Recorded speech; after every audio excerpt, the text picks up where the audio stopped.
नमस्कार। टाटा स्टील को लेकर लोगों के मन में बहुत बड़ा संदेह है।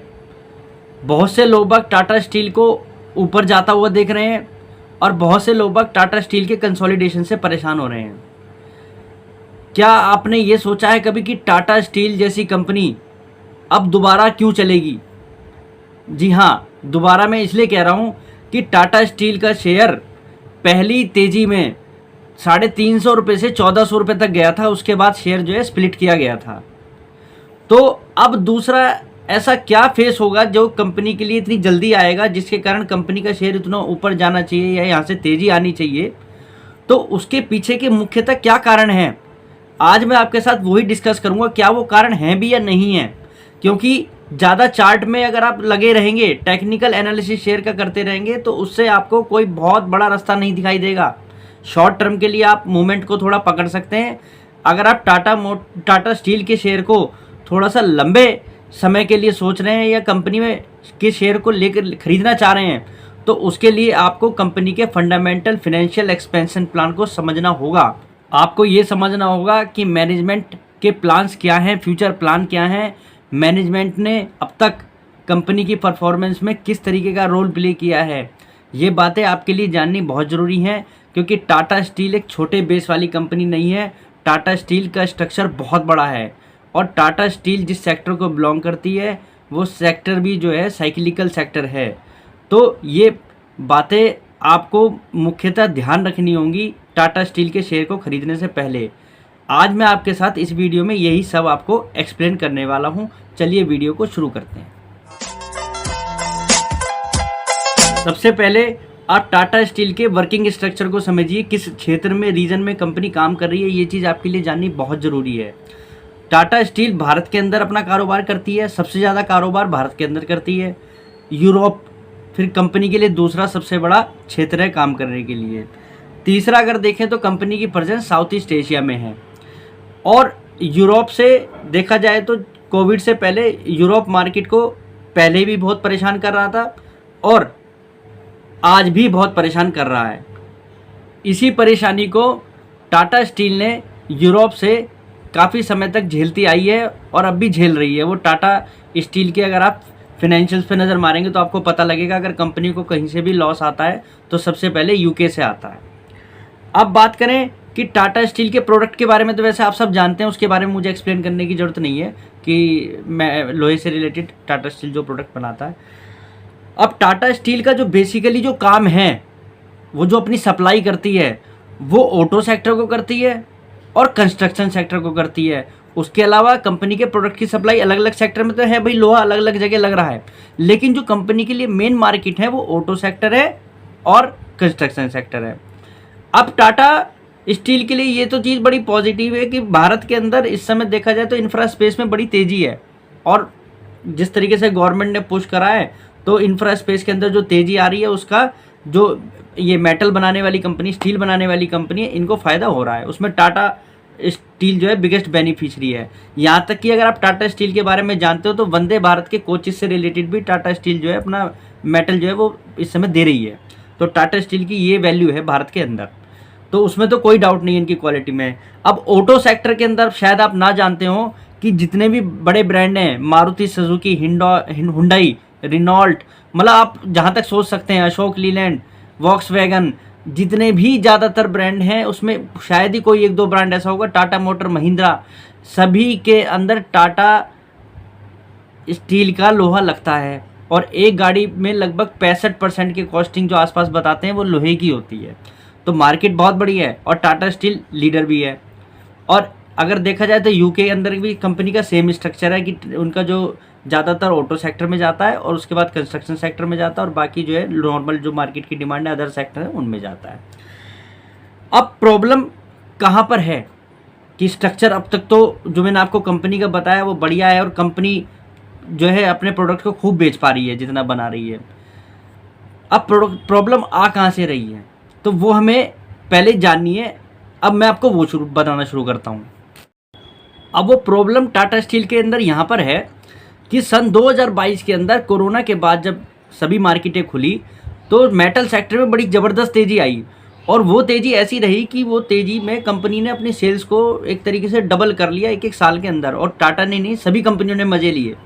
अब प्रॉब्लम ये है कि उस बेस पर ग्रोथ लाना, कि कंपनियां उस समय वो ग्रोथ को तो अचीव कर लिया उस साल के अंदर, पर अब आगे का क्या प्लान है, अब आगे उस पर कैसे ग्रोथ लाएं, क्योंकि मार्केट ने वहां तक तो शेयर को डिस्काउंट कर लिया। जब एकदम से इतनी तेजी आई तो शेयर के प्राइसों में बहुत तेज उछाल आया। अब वो चीज़ रेगुलर ग्रोथ कैसे आए? अब देखा जाए तो कंपनियां डी ग्रोथ कर रही हैं, कि सेल्स पे उस पर ग्रोथ लाना बड़ा मतलब मशक्कत करनी पड़ रही है उसके लिए। अब उसमें एक चुनौती ये बन रहा है कि टाटा स्टील की इस समय जो प्रोडक्शन कैपेसिटी है वो 35 million metric ton per annum है। अब कंपनी उसका 31 million metric ton per annum बना रही है।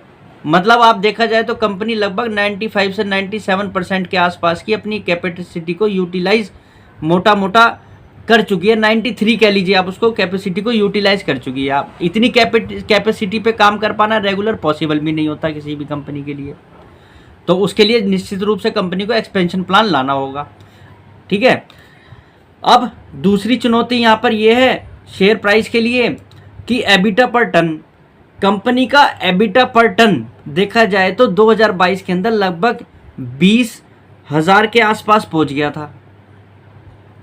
एक टन पे 20,000 के आसपास का मतलब प्रॉफिट आप कह लीजिए कि कंपनी उस समय बना रही थी। तो अब वो देखा जाए तो वो डी ग्रोथ हो रही है, तो वो लगभग 10,000 10,500 के आसपास का जो कंपनी की एवरेज रही है उसके पास फिर पहुंच गया है। तो ये एक बहुत बड़ी चुनौती है। इसको कंपनी किस तरीके से ट्रैक पे लाएगी या आगे मतलब इसको बढ़ा पाएगी, तो वो भी बहुत ज़रूरी है। कंपनी की अगर कंपनी को अपना प्रॉफिट बढ़ाना है तो कंपनी को एबिटा पर टन में भी ग्रोथ लानी होगी और सेल्स में भी ग्रोथ लानी होगी। तो वो चुनौती कंपनी के आगे एक बहुत बड़ी खड़ी है। टाटा स्टील जो है एक बैकवर्ड इंटीग्रेटेड कंपनी है।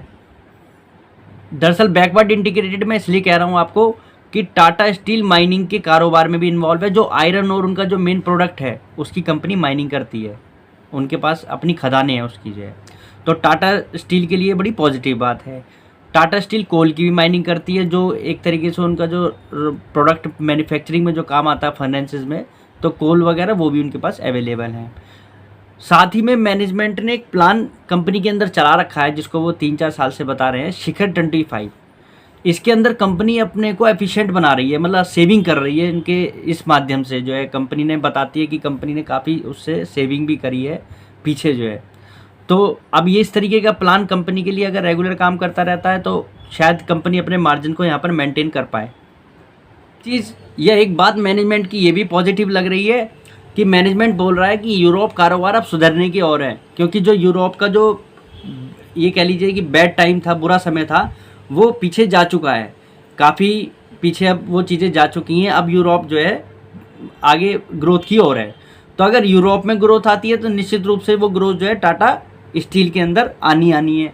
अगर यूके का कारोबार भी कंपनी का अच्छा करने लगेगा तो कंपनी को निश्चित रूप से यहाँ पर जो है अपने को बढ़ाने में मदद मिलेगी। वो आपको उसके फिनेंशियल्स और प्रॉफिट में दिखना चाहिए उसका असर। ये चीज़ बड़ी पॉजिटिव है कि कोरोना का बाज़ार में असर भी ख़त्म हो गया और उसके बाद वाली जो मंदी है या ग्लोबल जो भी जिस तरीके की प्रॉब्लम है अगर वो दूर हो रही हैं, तो अगर यूरोप की दूर होंगी तो टाटा स्टील के अंदर भी दूर होंगी। फिर इसका असर आपको जो है कंपनी पे दिखाई देगा। फिर एक चीज़ कंपनी के अंदर ये भी पॉजिटिव लगती है कि कंपनी ऑर्गेनिक ग्रोथ पे तो विश्वास रखती है और साथ में इनऑर्गेनिक ग्रोथ में भी लगी रहती है, जिसके में आप देख सकते हैं कंपनी रेगुलर जो एक्विजिशन करती है। कंपनी ने काफ़ी पीछे भी एक्विजिशन करे हैं काफ़ी कंपनियों के, तो ये कंपनी के लिए पॉजिटिव है। यहाँ से ये तो महसूस होता है कि कंपनी जो है आगे ग्रोथ लाना चाहे तो कुछ ना कुछ करके अपने अंदर जो है कंपनी ग्रोथ लेकर आ सकती है जो है।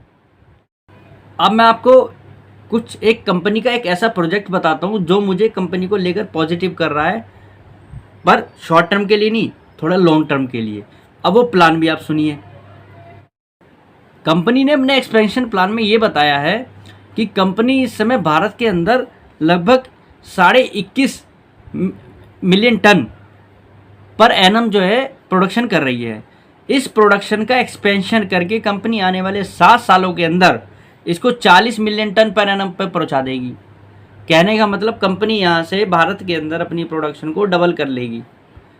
ये एक बहुत अच्छी बात है और बहुत पॉजिटिव बात है और बहुत बड़ी बात भी है कंपनी को लेकर, क्योंकि ग्रोथ अगर आएगी तो कंपनी भारत को लेकर इतनी पॉजिटिव है कि उन्होंने उसके लिए फ्यूचर प्लान भी तैयार कर लिया है।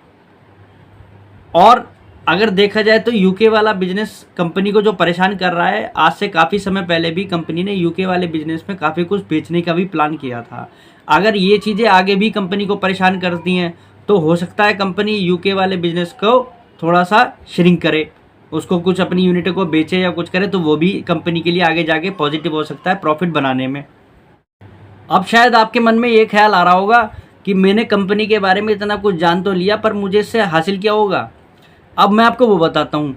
एक्चुअल में कंपनी का मैनेजमेंट भी कंपनी को लेकर जो पॉजिटिव है वो लॉन्ग टर्म के लिए पॉजिटिव है, शॉर्ट टर्म के लिए पॉजिटिव नहीं है। वो क्लियर कट बता रहे हैं कि जो उन्हें ग्रोथ दिखाई दे रही है वो आगे आने वाले समय में दिखाई दे रही है, बिल्कुल अभी नहीं दिखाई दे रही। तो वो चीज़ शेयर में कैसे रिफ्लेक्ट होगी, आप एक बार सोच के देखिए। बशर्ते कोई ऑपरेटर आ जाए और कंपनी के शेयर को चलाने लगे, वो बात दूसरी है। तो वो आप इतने बड़े बेस के शेयर को अभी सोच सकते हैं, इतना आसान नहीं है चलाना। तो कहने का मतलब ये है कि अगर टाटा स्टील के शेयर को आप लेने का सोच रहे हैं तो आपको लंबा व्यू रखना होगा, उसके अंदर लंबे व्यू के हिसाब से बैठना होगा कि अगर वहाँ से कोई शेयर में तेजी आए तो भी आपको बैठना है, मंदी आए तो भी बैठना है। अगर आपको टाटा स्टील के शेयर में कुछ बड़ी तेज़ी देखनी है तो टाटा स्टील में आपको लॉन्ग व्यू बनाना होगा और पोर्टफोलियो का हिस्सा बनाना होगा, ना कि ट्रेडिंग का हिस्सा बनाना होगा। क्योंकि टाटा स्टील के ऊपर देखा जाए तो एक मधुमक्खियों का अटैक की तरह पब्लिक जो है उसको पकड़े हुए हैं बहुत लोगों के पास। और ज़्यादातर टाटा स्टील में अगर देखें तो जो लंबे प्रॉफिट पे बैठे हैं वो तो या अपनी हिस्सेदारी बेच चुके हैं या कुछ परसेंट रखे हुए हैं। क्योंकि टाटा स्टील में एक चीज़ ये भी आपको ध्यान देनी चाहिए, टाटा स्टील के ऊपर इस समय लगभग 85,000 करोड़ रुपए का कर्ज भी है। और वो कर्ज जो है आगे कंपनी एक्सपेंशन करती है या कुछ है तो उसमें आगे और बढ़ने के चांस रहते हैं, उसमें घटने के चांस कम है। क्योंकि घटने वाला टाइम जा चुका है। अभी पीछे जो तेज़ी एकदम से आई थी उसमें सभी कंपनियों ने अपने डेट को भी घटाया। और फिर अगर आप एक चीज़ और बता देता हूँ, टाटा स्टील के अंदर जो अगर आप पीछे देखें कुछ लॉस आए हैं क्वार्टर में, तो वो कंपनी ने एक बड़ा अच्छा काम करा है। कंपनी ने पेंशन से रिगार्डिंग जो अपने एम्प्लॉयज़ हैं उसमें एक फंड में वो पैसा ट्रांसफ़र किया है एडवांस में। तो वो इसलिए ही किया गया है, या कुछ टैक्स की लायबिलिटी थी तो वो एडवांस में ही कंपनी ने पे इसलिए करी है कि आगे अगर कुछ भी दिक्कत आए तो कंपनी का प्रॉफिट एकदम से श्रिंक हो तो ना दिखाई दे। तो ये चीज़ें आप भी थोड़ा सा इन चीज़ों को डीपली स्टडी करो। टाटा स्टील में ये चीज़ें जो है मैंने जो फाइंड आउट करी, आज मैं आपको इसलिए ही बता रहा हूँ ये सब। मुझे ये चीज़ें क्लियर कट टाटा स्टील के लिए अगर व्यू बना रही हैं तो लॉन्ग टर्म व्यू बता रहे हैं। हम मैनेजमेंट के साथ ही सोच पाएंगे, जैसा मैनेजमेंट करेगा वही शेयर में रिफ्लेक्ट होगा।